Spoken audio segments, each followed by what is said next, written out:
in my 14-year NBA career, I expected to win a championship each year at the start. So I was fortunate to win 3 of them in a row towards the end. So I figured out some of the kinks along the way with my teammates. But this was a startup, right? Because you have to understand, construction industry is a massive industry. Developers and concrete makers and cement makers, this is not a small industry that you're looking to evolve, right? And so you can imagine the challenges that we've been faced when we were initially raising funds, getting people to believe that, well, first of all, that an architect and a former professional athlete was moving into concrete. Neither one of us, having studied material science, just having very, very serious scientists on our patents and on our team. I always say you hire the best. Look, I wasn't Shaq and Kobe, right? But I was the captain of the Lakers. And Sam and I always say we're stewards of this formula, but the real gold and the real expertise is behind the scenes with our teammates that are the best in the world.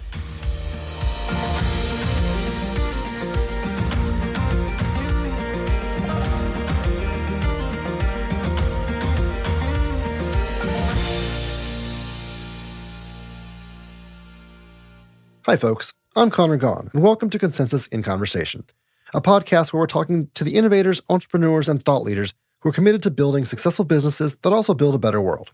I'm thinking this week a lot about second acts. It's impressive enough for anyone to reach the peak of their chosen profession, but to sustain that excellence, to build on it, or to rebuild it anew, it's something that's really special, especially when that someone is able to leverage their first act to build a second act that makes a positive impact. I've been thinking about it because of our recent guests, but also because it's something that I've been fortunate enough to experience in my own career. After a decade in corporate finance and investment banking, I made the pivot to entrepreneurship, building digital media companies. It's offered consistent new challenges, new learning opportunities, new chapter after chapter, and it still does every day. So I'm fascinated by the question of how we find our next mountains to climb. How do we cultivate the motivation to keep striving? How do we identify new opportunities where our voices or skills or experiences or capital can make the most difference? And when our second act is something truly new to us, how do we find the drive to do it all over again? Now, for some of you, our guest this week requires no introduction. He's a man of many talents and certainly no stranger to second acts. In fact, the project that got him on our radar is actually his 4th career venture. He's been a professional athlete, a prolific film and TV actor, an esports pioneer, and now a budding materials scientist. He is the one and only Rick Fox. As captain of arguably one of the greatest teams in NBA history, Rick guided the LA Lakers to 3 consecutive championships in his career, a feat that no team has been able to equal since. As an actor, he appeared on shows like Oz, The Big Bang Theory, and Shameless. But actually, all that success is only the backdrop to why we wanted to talk to Rick today. Because Rick is now the CEO of Partanna, a truly innovative materials company with a game-changing solution to decarbonizing concrete. We're so excited to have Rick join us today to share his insights on the winner's mindset and his journey into impactful entrepreneurship. So let's jump in.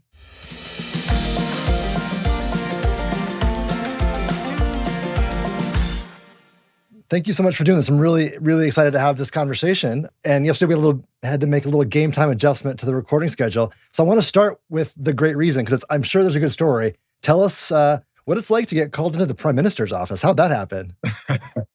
Yeah, unlike my earlier days in academics where being called to the Prime Minister or the principal's office meant something not so good. Right?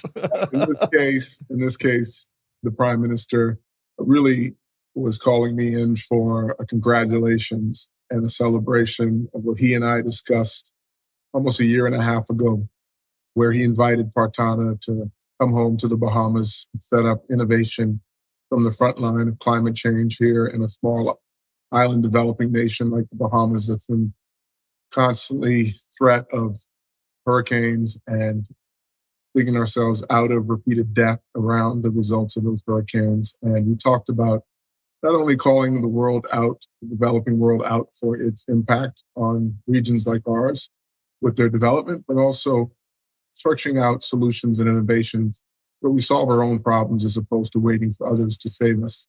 And in this case, we launched our home yesterday, our first carbon negative concrete home in the world.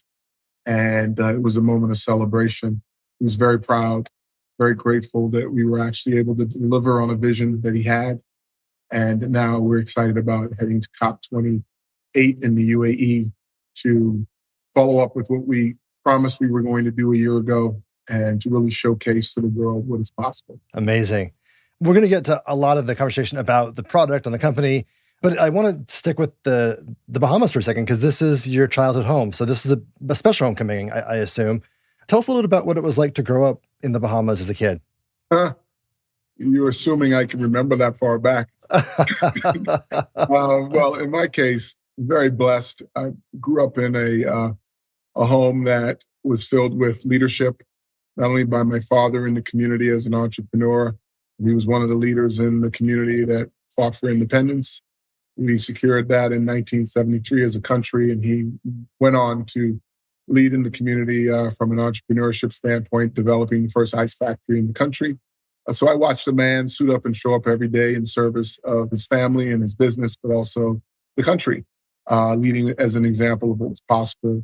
And then my mom was a former Olympic athlete. So in her case, I saw, a parent that had performed at the highest level in the world athletically, very driven, very high standard for excellence. So I was balanced with anything is possible with my dad, with a mother also that was, you're not that good. You could be better. So, so growing up in the Bahamas for me was also, though, very nurturing. We're a small island community of 350,000 people. At the time I grew up, hurricanes were fun. Unfortunately, they have pivoted out of being as festive of a gathering with some wind and some rain, and they've turned into devastating storms that can destroy people's lives. So you could see the seeds of a very prosperous future even as a kid. Did you ever want to go into business as an entrepreneur when you saw your dad doing it, or did that come later in life? No. I always had the spirit of taking over the family business. What got in the way of that was an MBA career and then a TV and movie career. I would say that entrepreneurship was in my blood. I started that journey through the gaming industry a few years back, where I was a bridge between traditional sports and esports. Started a franchise there, ended up selling that and moving into game development. And then through COVID and the shutdown of the world, on the heels of Hurricane Dorian in 2019, September 1st, I started to pursue ways to explore ways for us to build more sustainably stronger, better, more hurricane resistant. And that led me to my current partnership with my co-founder, Sam Marshall, around the formula, which is the real star of the equation. When you think back to your childhood and growing up with an entrepreneurial family, any life lessons that stick out from your dad back then that you now see yourself emulating or hearkening back to or trying to emulate? Yeah, I think of my father daily. He was a leader on a level that I think set the tone for me in life in general. I ended up being the captain of all my teams. We went on to win championships, but I knew the service element that he took on a daily basis, service to his customers, the service to his actual employees, service to the community. And so I watched him suit up and show up every day in his life in full service to the people around him. It feels like these days we're starting to see a return to a more holistic business approach and like a stakeholder capitalism that is really conscientious of the community and builds companies that are successful for the founders, but also the employees and the customers and the suppliers, like full service, as you say. And I'm curious what your take is on kind of that pivot away from everything's got to be a unicorn to let's value businesses who are building great companies and great labor markets and great customers for the long run. It feels like an interesting contrast. I'm curious how you think about that. Yeah, I agree with you. I come from like I said, a small developing island nation, right? So it takes everyone right to pull and row in the same direction, right? For us to literally at this day and age keep our heads above water. But in the case of growing up, in high school and college and then into my professional life in the US, capitalism and the pursuit of unicorn status or billions of dollars is very freely celebrated. And it's what motivates a lot of people, right? In the case of climate tech entrepreneurship for me, the reason I was drawn to it was out of the need to survival for my own country, survival for our planet. And at a time when COVID was really showing all of us how vulnerable we were as a planet, I think it was one of the first times we got to see how we all needed to be pulling together to stay alive. I think climate change is no different. I was able to see that.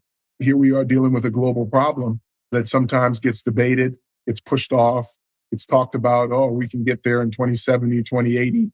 Well, some parts of this planet don't have till then. And my country just happens to be one of them, right? So it isn't solely about the Bahamas, though. It's about really going wherever we're needed. bringing this material to developers and countries that are willing to change the way they choose to use materials so it has a more nature positive result on our planet.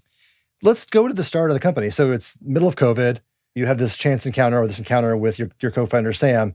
How did you first come in contact with him? How did this idea come to be? I always say respectful of those that have lost lives and loved ones in COVID. For me, COVID was a blessing because it stopped things in my life and put it on pause. I dialed in with my kids. I really connected to them on a different level. I also then met Sam Marshall at a time when I had the time in my life to sit and explore his journey, understand it, meet his technical partners that are on the patents, and really go from athlete turn actor, now turn gamer, and now maybe a material scientist in training. It allowed me to really start to understand the landscape of construction, the impact of cement, and also how we make concrete and how we can do it in a more sustainable way. We launched into that full-fledged at the bottom of 2020, and 24/7, we lived the Partanna life. Been drinking from a fire hose the last 6 months, but that's because people are now discovering who we are, who we have, and they want these products to be in their lives. How did the idea itself come to be? Was it, in the lab, someone saying, "I think this might work," or was it? So I'll give you the quick backstory. Sam is an architect by trade, one of the highest standard architects in hospitality development. I would tell you that his frustration, equally to mine, was around how we were building in the world, dealing with developers. He was frustrated by the results and the lack of innovation. So he shut his firm down in 2015. He started traveling the world in search of answers. He started asking questions. Why are we burning rocks at thousands of degrees for 200 years? And he went to areas that can't afford Portland cement. And that's 80% of the world doesn't use Portland cement. So what's the other 80% using? And he had some theories, came back, put them to the test with some of the top scientists in the concrete space. And they worked for about a year and a half rigorously to get to what was something novel. They then patented it. And that's when I came into the equation. At the process, it was in midstream being patented. And I'll never forget, after about a year of being in business with Sam, we finally got the patents across the line. And that was a historic moment because in that point, we felt the world could change. And then we decided how do we express this formula in what product?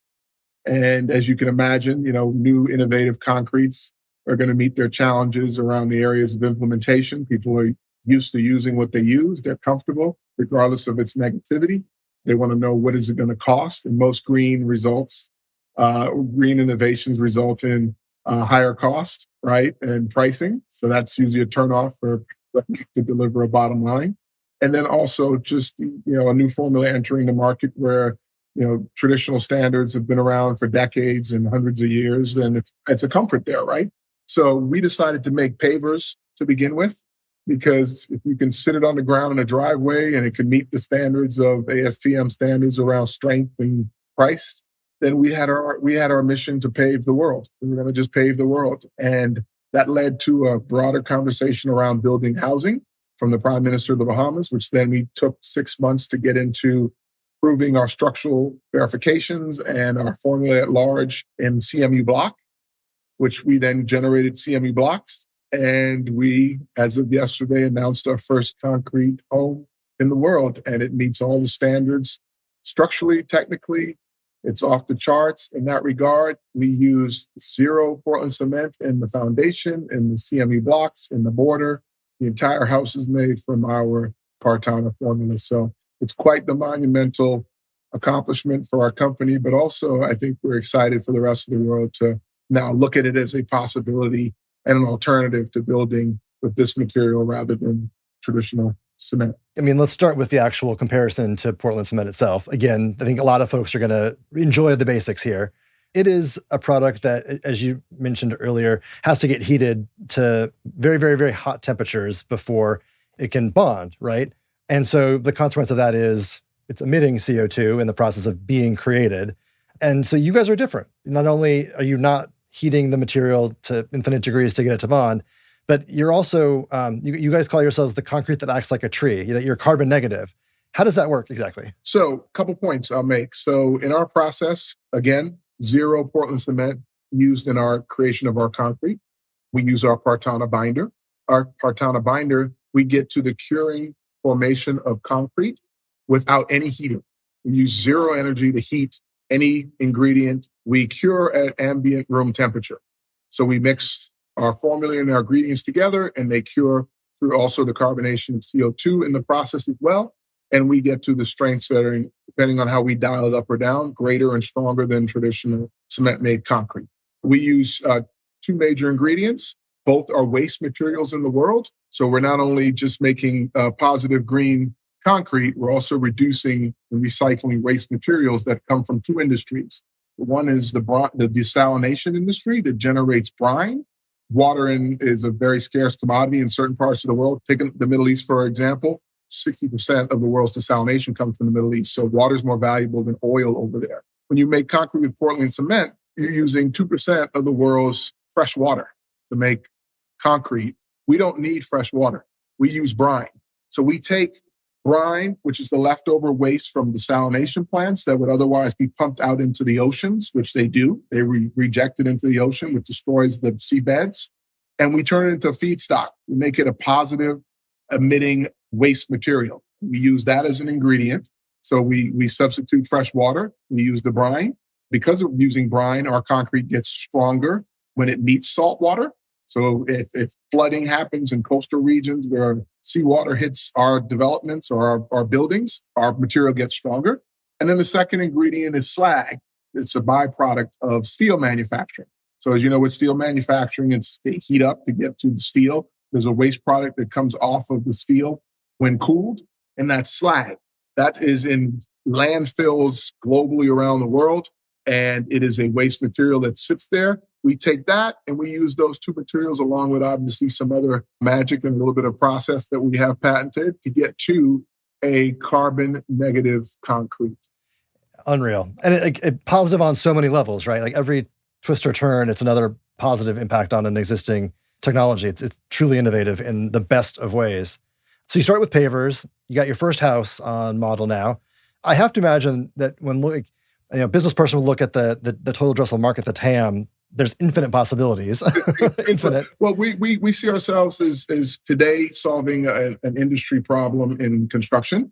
But at the end of the day, we're moving into taking waste from industries at large and using them for positive results, right? So that can take us into many different directions. But right now, you talk about the addressable market of construction in the next 10 years, a $15 trillion industry. When you talk about all the verticals of what we can make from our material, I don't want to get lost on just pavers or just CMU block. We do pour in place, we do precast, we do panel. We have the full suite of product offerings that we will scale to in the coming years. Currently, right now, people can digest pavers and CMU blocks easily. People are also now calling for pour-in-place solutions. They'd like to use us at full-scale pour-in-place. We're already pouring in place here in the Bahamas, but at scale, that'll be down the road here in the coming years. So you're looking at a solution across the board in the construction industry where delivering nature-positive materials from waste materials to get to concrete building materials is a reality. So you're standing at the precipice of a huge, exciting inflection point of growth. I'm curious if you can think back to when you were first getting involved or stories that, from Sam. Were there any moments where it wasn't so certain that success was on the horizon? Like, tell us about those. Man, I'm a man of faith, man. And so you have to know that every year in my 14-year NBA career, I expected to win a championship each year at the start. So I was fortunate to win 3 of them in a row towards the end. So I figured out some of the kinks along the way with my teammates. But this was a startup, right? So Sam has a myriad of stories of the frustrations that come with innovating around concrete and the challenges of getting people to listen to him, the challenges of getting people to try and to believe. Because you have to understand, construction industry is a massive industry. Developers and concrete makers and cement makers, this is not a small industry that you're looking to evolve, right? But we always compare it to industries that have transitioned and evolved over time. You look at the wireless industry that's gone from 3G to 4G to 5G. Now we have satellite links. That's just a part of evolution of the telecommunication industry. You look at the automobile industry, same thing, no different, right? Fossil fuel cars, and now you have EVs that are out there being generated. And 12 years ago, I didn't think I'd be driving a Tesla, and now I own a Tesla. And so construction is evolving, and it's always evolving with products and new things. But in the case of concrete, for some reason, it's been slower to get to, right? And so for us, we're just innovating the construction industry around concrete.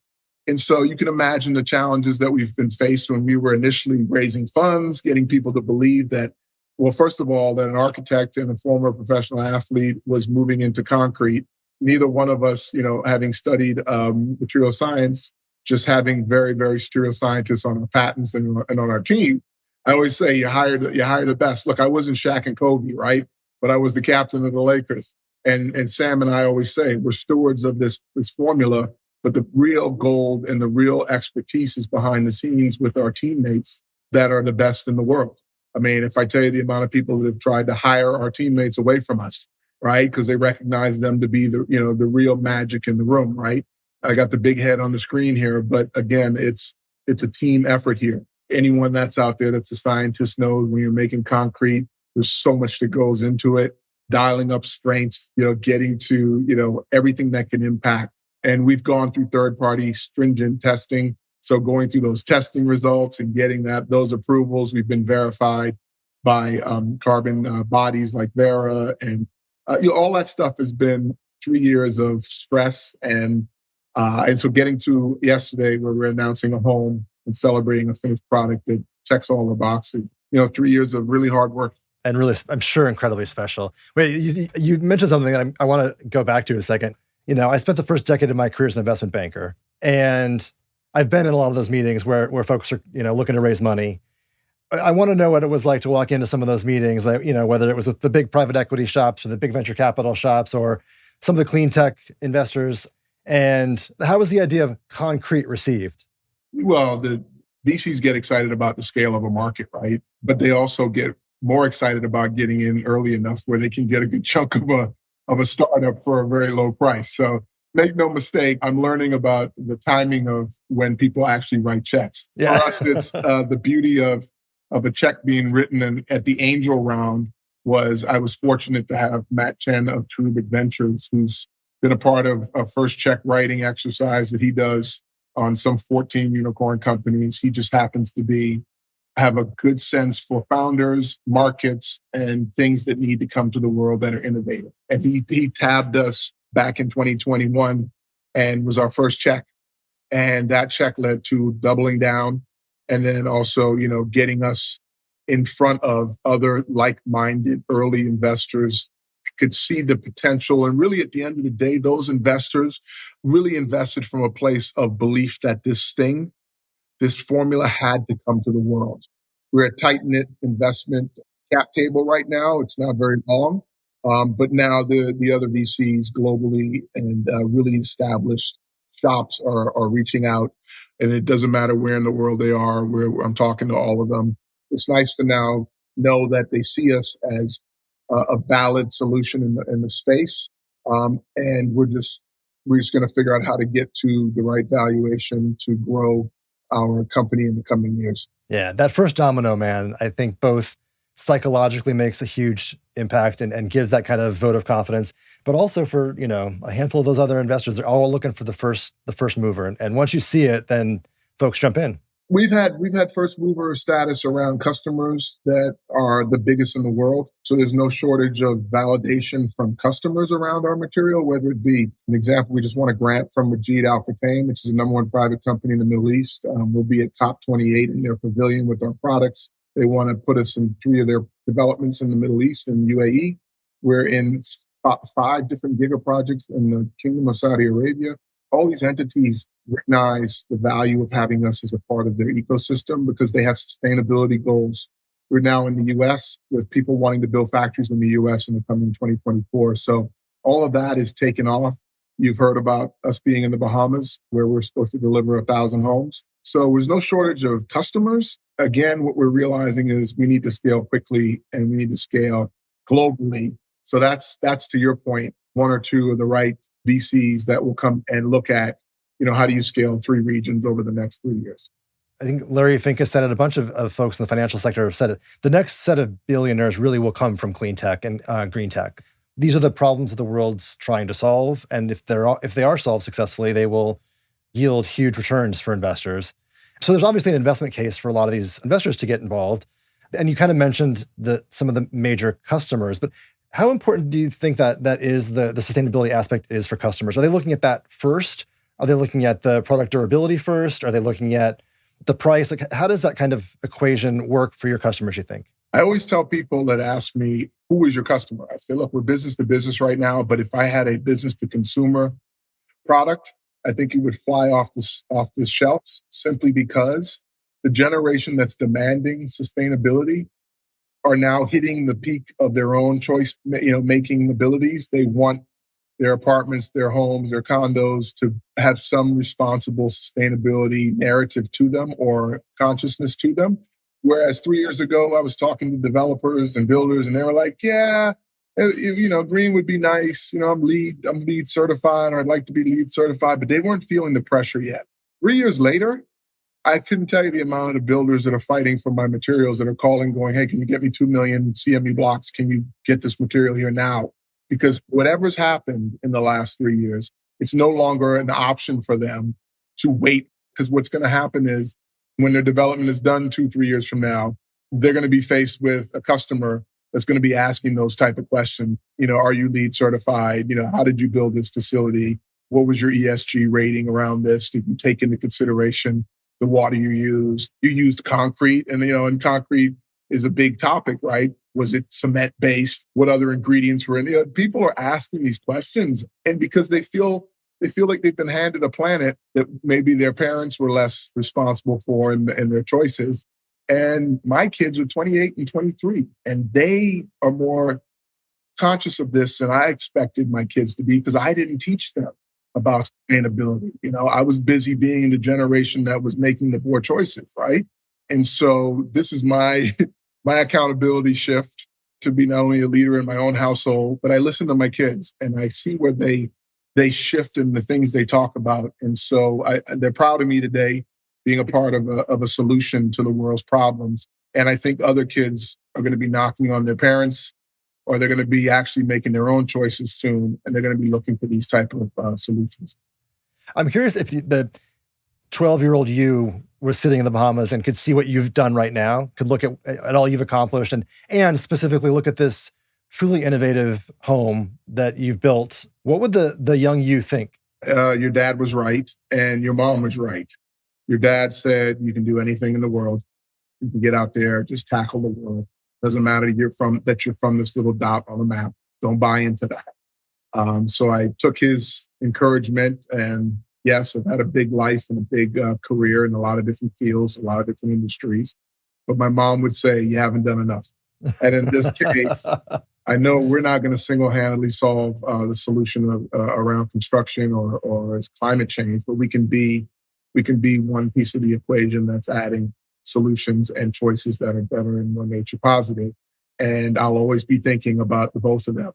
So the 12-year-old son of those parents today, sitting here at 54 in the Bahamas right now, would think that I hope my dad is proud that we have that home out here. And my mom would say to me, so how many more of these are you going to build, right? You're going to get these out globally. That's the task of our company, is to spread out. And that's the part of the plan, right? So the other thing we haven't touched on yet, a big part of your mission really is to equip the world, and particularly places that aren't always given the resources they need, more resilient construction materials. So talk about that part of the mission and how you guys are looking at supporting that. Yeah. So it's about finding the right partners, right, in different regions, those that have already established in, say, a country or region, who are doing the scaling of material, the scaling of development, getting in front of them, sharing our third-party verifications, our product, letting them test it, doing mock-ups, showing them how it works, and getting past the initial uncertainty of what this can look like, feel like, smell like, all the things that people want to know, right? The certainty of a new product. And then creating a relationship with them so that they understand that we don't need to be the builder. We don't need to be the individual on the ground that's looking to take market share from them. We can be the partner that licenses in a JV with them to deliver this at scale. So it doesn't matter if we're in the Bahamas, doesn't matter if we're in the Middle East, doesn't matter if we're in the US or UK or anywhere in the world.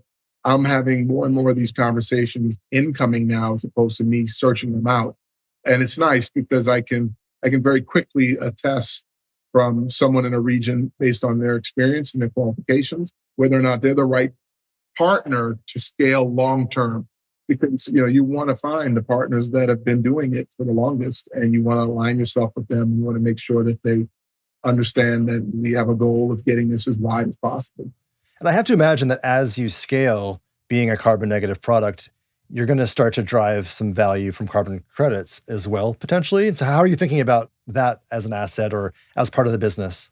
Yeah. So, we were very bullish at the front end of our creation when we realized that so much of some of the carbon credit generation of credits by a company can help sustain CapEx growth. It can help sustain a startup in areas when you need to raise capital. We were using our credit generation as future sales to allow us to grow quicker.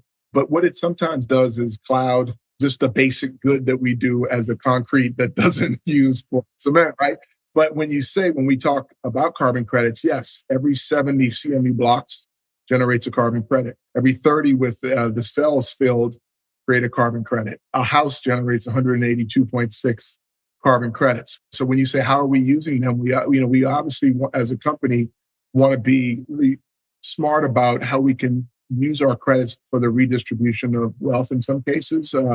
Take, for instance, our block and our homes. Our home generates 182 credits. You look at that and you say, okay, based on the markets, the carbon credit markets are pretty volatile. That has a value, right? Well, what do we use with that value? That bottom line additional revenue stream can be used to support a down payment for someone that can't put a down payment down on a home. That gives us the ability to put people in homes that would less fortunately be able to do that, right? And then when we talk about countries and their NDCs at large, like if we were to build a factory here, which we're planning on doing here in the Bahamas, that would generate some 9.6 million block a year, that would generate a certain amount of carbon credits guaranteed every year. Well, that would allow us to contribute to, in partnership with the government, to their NDCs, and they can draw down on their NDCs that they're responsible for reporting back to the Paris Agreement. So, there's many different ways we can look at these credits to facilitate a positive result, not only for ourselves, but for our customers, for our partners, and for countries that make decisions to celebrate the use of these products. Yeah. I can't believe we've made it this far and I've not asked a basketball question yet. So I do want to know, but we're not going to dive in because if we go too deep, we'll go off the rails. But I'm curious, you won 3 championships with the Lakers, and I think many would argue, probably correctly, that was one of the greatest dynasties in NBA history. Being a part of that machine, that family, that ecosystem, what have you taken from that into your business career? So the pursuit of challenging goals are never easy.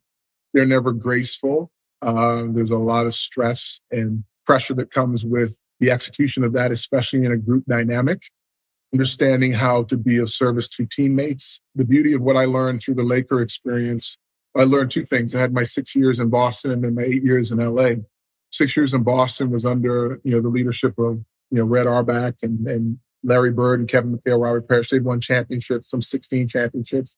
So there was a championship culture there. It was a way about going about your professionalism.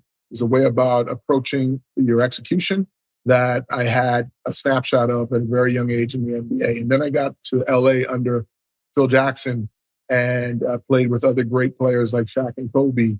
And the culture there was one not only of excellence, but we challenged each other on a daily basis. We pushed each other to be the best version of ourselves. And we didn't allow for ourselves to not pursue, the evolution of our team's excellence on a daily basis. And so when we think we can't go harder, we think we can't, something's not possible, like we never sat in that conversation more than 10 seconds with each other. we were always constantly trying to push ourselves to new heights. And so from my NBA career, I will tell you that nothing in my mind is impossible. No comeback is too big, and championship is on the way. So winning is something that I've always been a part of because I've been a part of great teams. Great teams become great teams because the individuals on those teams are individually motivated, they're driven, and they don't accept anything but the best from each other. So they push each other out of their comfort zone. I do that here. I push us all out of our comfort zone a lot because we have a big championship to take on, but we're going to win.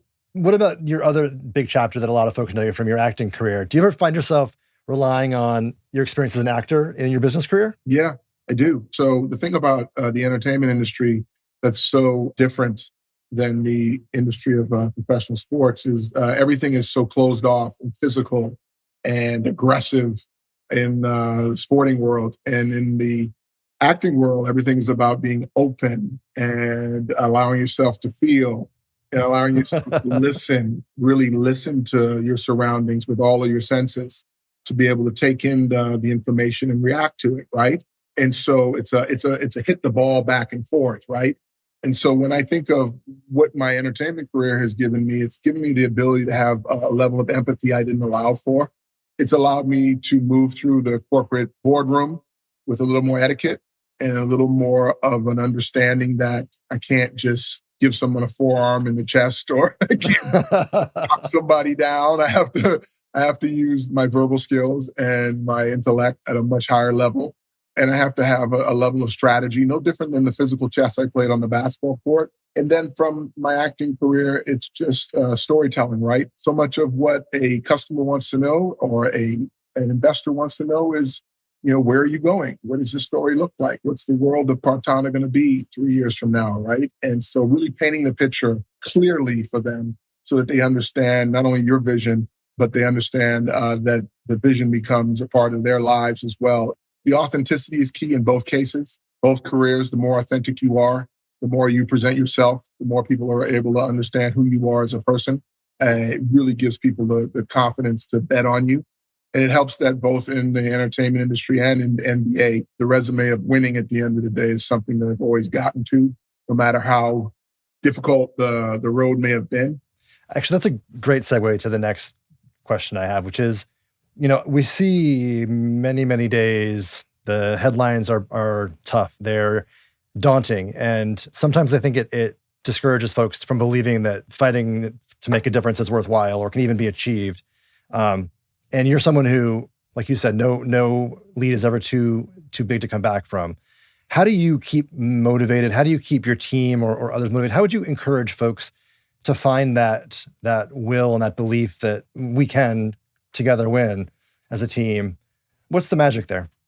Well, find the right teammates to begin with. Spend your energy with people that are believers and understand resilience, because it's really where the win is. I have no qualms about failure or falling down. My success in life has been that I get up really quickly and stay resilient in that regard. And I just know that the win is on the way. So some people talk about winning. It's another thing to know that you're going to win and you just do the work. So suiting up and showing up, and this is 24/7 my life. Like I tell you, when there's no plan B and you know what it means to commit fully to something, to a cause, to a team, to a mission, I will tell you that my teammates will tell you that I eat, breathe, sleep. This is on my mind 24/7. And so the fact that we've been able to leapfrog forward in 3 years to where we are today is a tribute to our team all thinking and acting in that way. That work sometimes is very difficult. Sometimes it's emotional, it's stressful, it's disappointing. Sometimes we have moments of celebration, but we don't think it should be easy. We know it's not going to be easy, and we just fight through the difficult times. Maybe a similar answer, but I'm also just curious if you can remember any one piece of advice from a coach in life that you think can inspire someone to make a positive impact in the world. What would that advice that you remember in the back of your mind be? Dean Smith, every day I think about it. Play smart, play hard, and play together. That was the foundation at University of North Carolina. As a student athlete on and off the court, I pursue my growth daily from an intellectual standpoint to get smarter about the things I'm doing. seeking out the people that I can learn from, reading the material I can read, but learning from my mistakes. So playing smart is key. Playing hard is something I've always done. And that's the point I made about being 24/7. And the universe always gives you exactly what you deserve. So I've learned at a really young age to give way more than a lot of people are prepared to give, push through my discomfort around it, and then to play together. There's nothing more enjoyable in my life than being a part of a team that works together for a common goal. At the end of the day, can celebrate those moments together. And for me, they've resulted in championship celebrations. They've resulted in awards around shows. And in this case, it'll be hopefully a celebration that we can have at some point where we, like today with our home, that's a moment of celebration.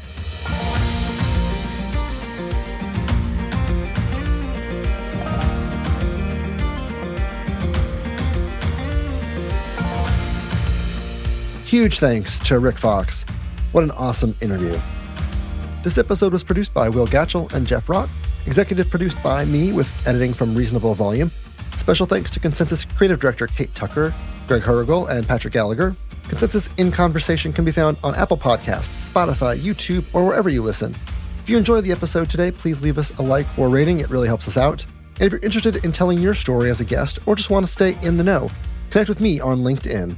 Consensus in Conversation is a podcast by Consensus Digital Media, produced in association with Reasonable Volume. All right, we'll see you next week.